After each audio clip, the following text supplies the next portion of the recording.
dari petanya kurang lebih kalau saya nggak salah luas Kabupaten Kediri itu 3,5 kalinya Jakarta. Itu yang 3,5 kalinya Jakarta ya? 3,5 kalinya Jakarta. Dari ujung barat sampai ujung timur itu bisa makan waktu 2,5 jam sampai 3 jam perjalanan. Nah ini buktinya nih kampanyenya beliau. Tuh ini aja nih udah tebel segini, ini belum semua ini. Ini UMKM. Ini kloter 5 mas, ada tulisannya. Kloter 5 tuh. Satu kloter tuh setebel inilah kurang lebih. Ini kloter 5. Kloter 5, pokoknya setiap 10 kloter berarti 1 klom pencapir. Nah, nggak ada yang boleh tahu gitu. Tapi kelihatannya dana kampanye nggak cukup di situ.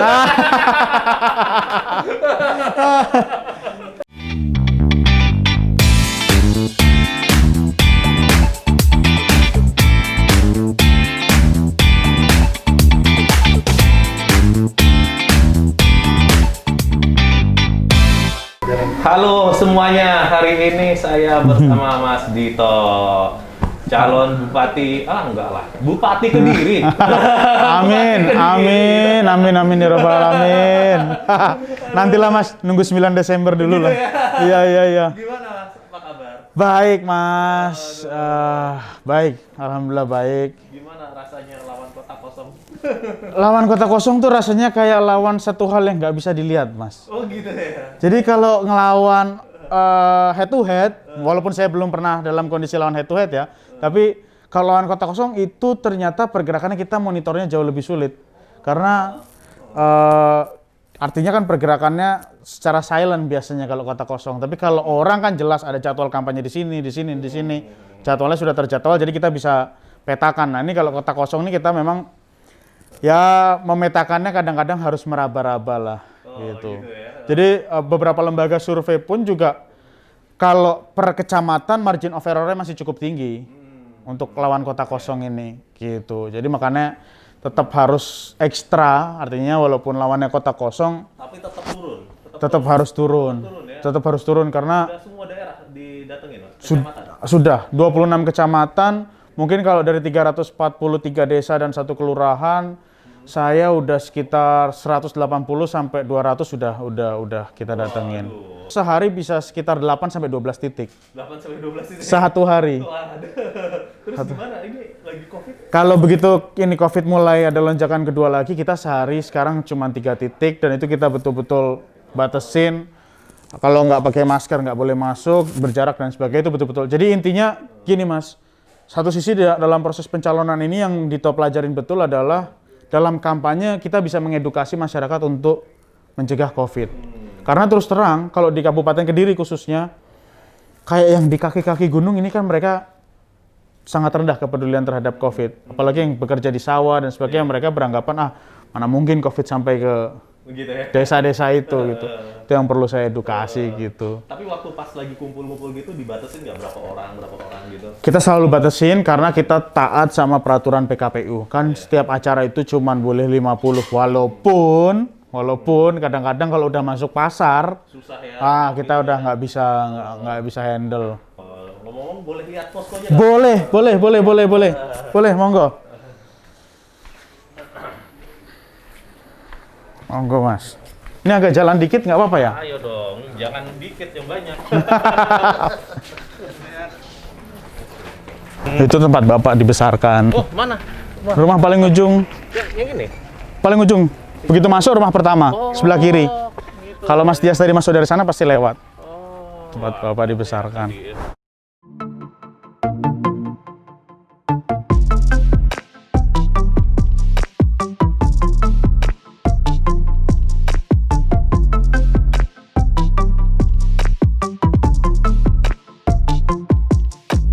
Tapi ngomong-ngomong, kenapa Mas Dito bisa masuk ini politik nih?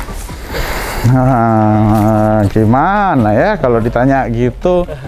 Sebenarnya belum tertarik, tapi kan udah ngikutin dari tahun 2009,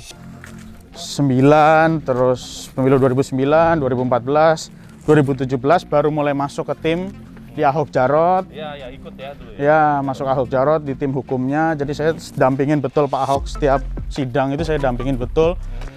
Dari 2017 itu sudah mulai tertarik lah gitu. Tapi nggak ada kepikiran juga Mas, akhirnya sampai tahun 2019 kemarin diminta sama Ketua Umum PDI Perjuangan, tapi saya masih minta ke Ibu Ketua Umum untuk kayaknya kok bukan saya lah, masih banyak yang lebih kompeten. Tapi ternyata perintahnya demikian, ya sebagai kader partai ya saya taat aja.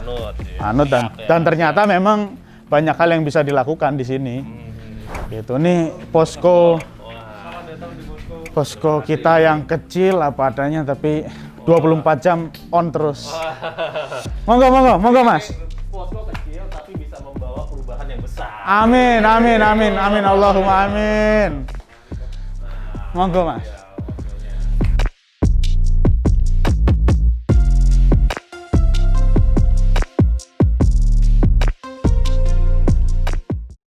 Nah ini logistik keluar, masker, korek. Korek api, korek kayu, korek gas, sorry. Karena di sini kan gudang garam, Mas. Jadi mostly hampir semua warga di sini tuh ngerokok. Gudang garam di mana? Gudang garam tuh sini. Kota, bagian kota sampai sini. Kita mana? Kita ada di sini. Ngasem. Iya. Kita Ngasem. Kita di Ngasem. Jadi kalau dilihat dari map, dari petanya, kurang lebih kalau saya nggak salah luas Kabupaten Kediri itu 3,5 kalinya Jakarta. Itu yang 3,5 kalinya Jakarta. Itu yang saya juga nggak sadari pas saya datang ke sini. Ternyata gede banget sih. Jadi dari ujung barat sampai ujung timur itu bisa makan waktu 2,5 jam sampai 3 jam perjalanan. Itu enak tuh kalau ngegoes ya. Langsung keringetan. Iya. Ini enak, ada daerah tempat goes nggak sih? Hampir semua budaya di Kediri sebelum, maksudnya kan sekarang memang lagi orang semua goes semua, tapi dari sebelum orang goes tuh emang orang Kediri budayanya goes. Oh gitu ya? Goes, ngopi, itu udah orang Kediri banget. Sepedanya ontel nggak? Ontel iya, macam-macam kalau sepeda. Gitu. Jadi daerah mana nih yang belum didatengin kalau di sini? Daerah mana yang belum? Nggak ada. Kalau daerah, kalau ini kan cakupannya kecamatan. Kecamatan berarti udah semua? Sudah semua. Di desa aja ya berarti? Ya, kalau desa mungkin ada beberapa yang belum. Ini kecamatan banyak banget loh. Ini sampai kecil-kecil begini berarti udah semua nih? Udah 26 kecamatan. 8 bulan tuh ya? 8 bulan. Berarti kalau 5 tahun satu Indonesia bisa dong? Itu kalau itu Mas Dias dulu deh. Saya nggak mau duluin kalau itu. APK kita kaos. Ya. Ya ampun nih, ini kaos-kaos kayak gini. Kaosnya. Nih yang mau giveaway kaos, Mas Dito, Mbak Dewi, langsung tag. Tapi syaratnya harus domisili di Kediri dulu. Iya. Tuh, lihat deh, periode 2001-2026. Yeah. Tapi kita tidak akan pernah tahu apa yang terjadi di antara ini. 2024, siapa tahu ada sesuatu lagi dari Mas itu. Saya fokus 9 Desember dulu aja. Gitu. Lagi. Lihat nih adminnya nih yang lagi kerja tuh. Ini udah jam berapa nih?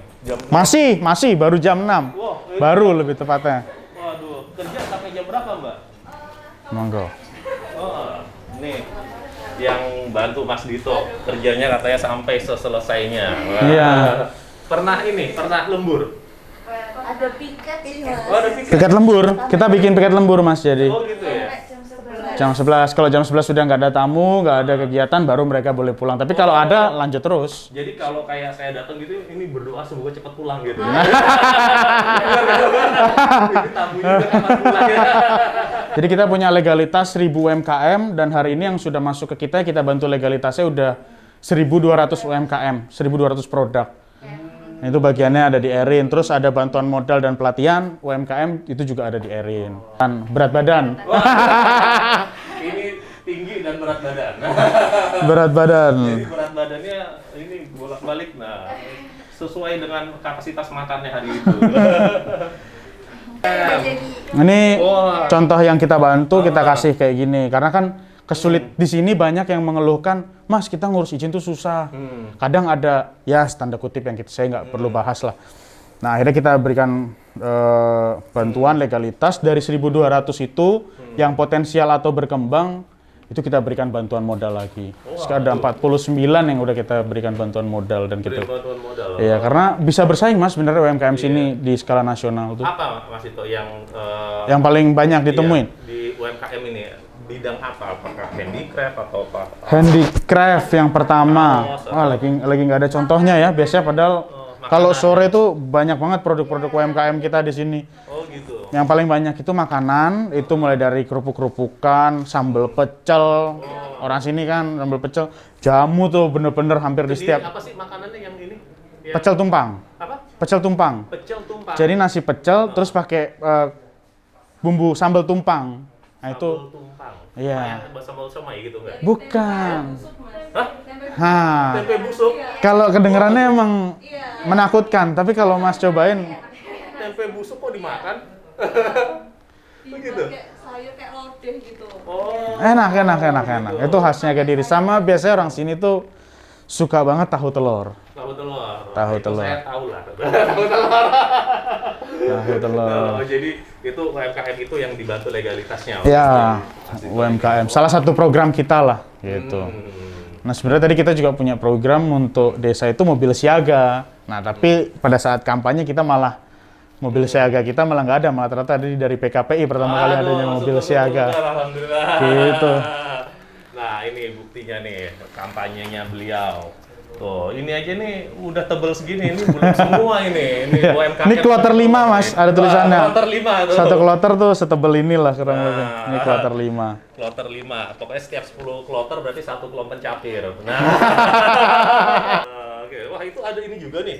Antigen apa? COVID. Ada dong. Semua dites COVID. Tes COVID rutin kita. Karena kita kan mobilitas tinggi, Mas.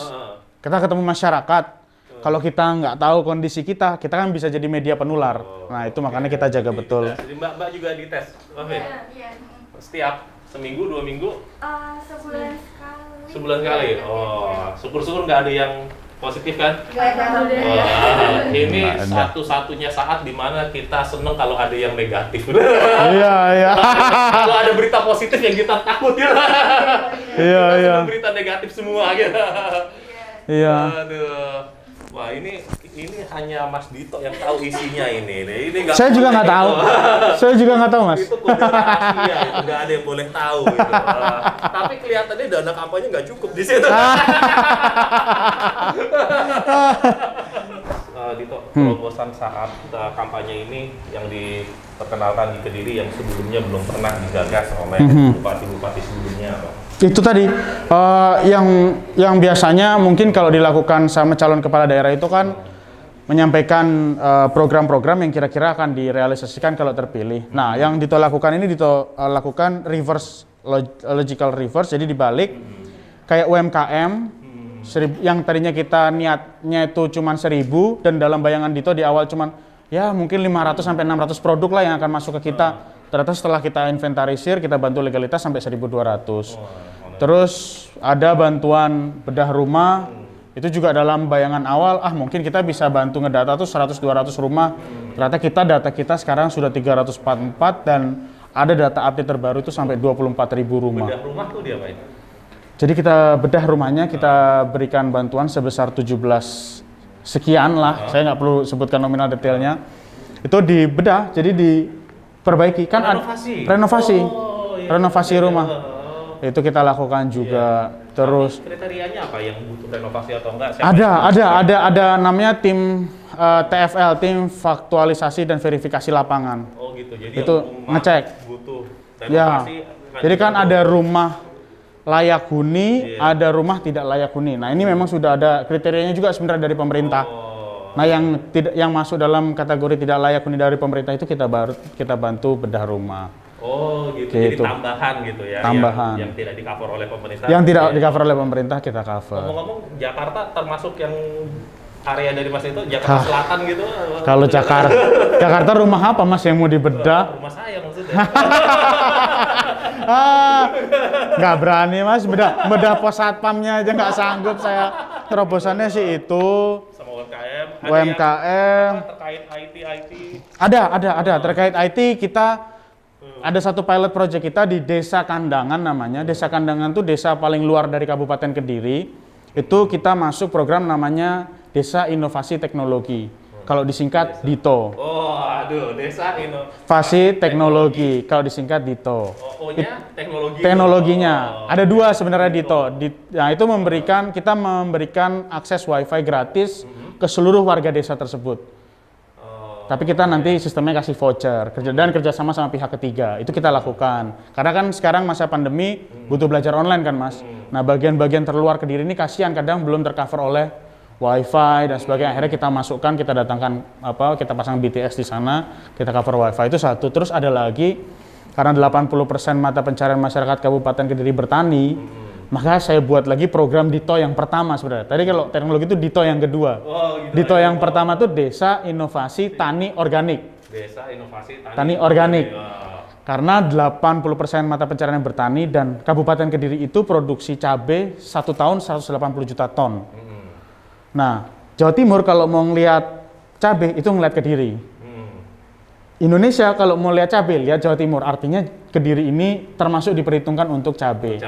Nah, persoalannya hari ini, Mas, cabai ini banyak yang mau tidak mau dimusnahkan. Puluhan juta ton bahkan yang dimusnahkan. Pertama karena kita PSBB kan. Jadi distribusi nggak lancar, mau nggak mau, suka nggak suka cabai. Kemarin telur juga 2 juta telur dimusnahkan. Kan sayang. Akhirnya saya coba bicara dengan beberapa pihak ketiga. Saya tawarkan ini gimana kalau diversifikasi produk, karena nggak bisa kita cuma sekedar jualan cabai, harus jualan bentuk saus dan sebagainya dan sebagainya. Nah, persoalannya ternyata cabai di sini ditanam masih pakai pupuk kimia. Ditolaklah sama pihak ketiga tersebut. Makanya saya masukkan program Desa Inovasi Tani Organik. Dan ini udah masuk ke 11 kecamatan dari total 26. Jadi kita berikan bantuan kepada petani itu pupuk cair organik. Itu kita ajarkan bagaimana cara membuatnya dari bahan bakunya sampai pelatihannya kita ajarkan, nanamnya juga kita pantau, produksi panennya juga kita cek. Nah, itu kita lakukan sebelum 9 Desember. Gitu. Ini kapan-kapan harus nyoba ini cabenya dari Kediri. Nah, kurma di sini juga berbuah, Mas. Kurma juga? Kurma berbuah di sini. Oh, jadi ada Dan yang itu manis-manis, ada yang pedas-pedas juga ya? Ada, lumayan lengkap di sini. Yang asin ada yang asin? Yang asin apa ya? Asin apa ya? Asin. Garam nggak ada. Trenggalek ada. Karena harus laut kalau garam. Jadi kurma juga tumbuh? Kurma tumbuh di sini dan berbuah. Kalau tumbuh tanamannya aja itu banyak daerah lain.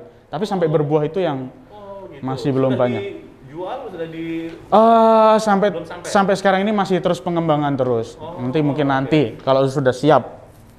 Gitu. Yang cabe ya berarti ya. Tapi yang cabe dulu nih yang. Teman-teman tuh cari cabe Kediri. Nah, Iya. jangan yang kalian makan tuh di rumah itu cabenya juga asalnya dari Kediri. Bisa jadi. Dan itu bisa juga ada sentuhan tangannya Mas Dito. Paling asik dari Posko ini ya Mas Dito-nya. Gitu.